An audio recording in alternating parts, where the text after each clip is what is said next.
vamos a retomar el tema que ha conmovido al país y que nos conmueve a todos y todas desde el jueves a las 20:53, cuando se atentó contra la vida de la vicepresidenta Cristina Fernández de Kirchner.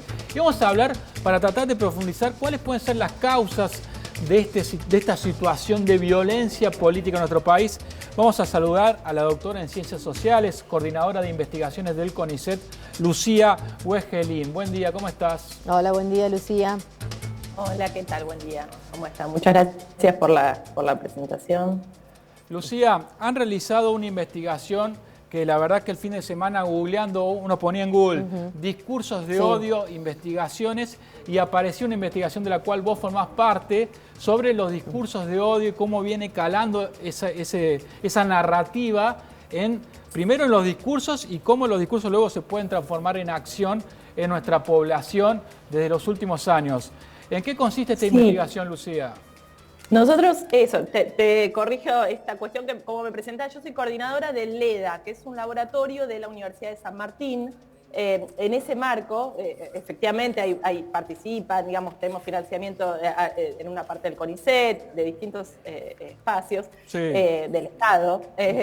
Pero bueno, la investigación está radicada en la UNSAM. Y nosotros venimos trabajando con encuestas y con grupos focales hace tiempo, el tema de ideologías autoritarias, pero en este laboratorio trabajamos especialmente esta cuestión de los discursos de odio y su inscripción en lo que nosotros llamamos esfera pública digital, que básicamente son las redes sociales, ¿no? Pero esto implica considerar que las redes sociales son parte de la esfera pública, ¿no? Como no son muchos usuarios de redes tienden a considerarlas como parte de su vida privada, íntima, ¿no? Y sin embargo, como es un discurso efectivamente público, forman parte de lo que toda la sociedad como construye como esfera pública, ¿no? Y en ese sentido es que cobra relevancia la violencia que ahí empieza a aparecer discursivamente, ¿no? Nosotros trabajamos con encuestas, les decía, bueno, hicimos una encuesta grande en fines de 2020, principios de 2021, y ahí, por ejemplo, medimos por primera vez, acá en Argentina, digamos, los discursos de odio, la aprobación, la disposición a aprobar y a reproducir discursos de odio.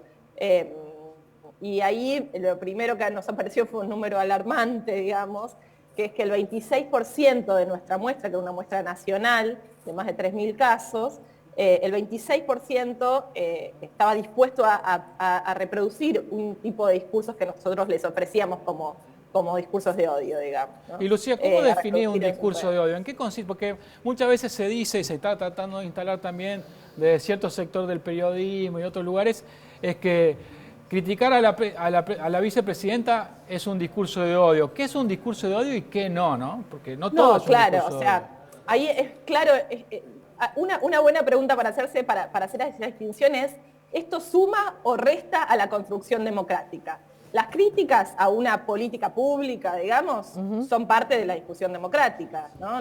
Ahora, lo que nosotros, y por supuesto que son parte de lo que uno puede, digamos, y enriquece a la democracia, incluso que eso aparezca. Ahora, nosotros tomamos un concepto de discursos de odio, que es un concepto bastante ambiguo y que está un poco en construcción a nivel académico, pero tomamos una definición de las Naciones Unidas que es bastante general y que por lo tanto requiere un poco que cada sociedad se lo apropie a su manera. La definición es que un discurso de odio es cualquier discurso que promueva, incite o legitime discriminación, deshumanización o violencia hacia otras personas por su pertenencia a un grupo social.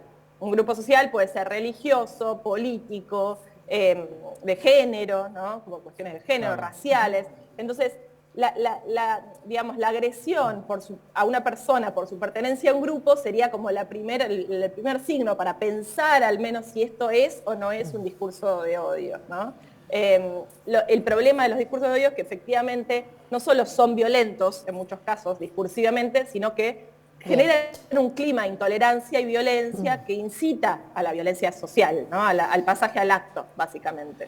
Y en ese, Lucía, lamentablemente nos hemos quedado sin tiempo, ¿no? Pero queríamos justamente mencionar este caso de los discursos de odio que van generando un clima propicio para que sucedan hechos tan violentos como los que vivimos el jueves pasado. Te mandamos un abrazo grande.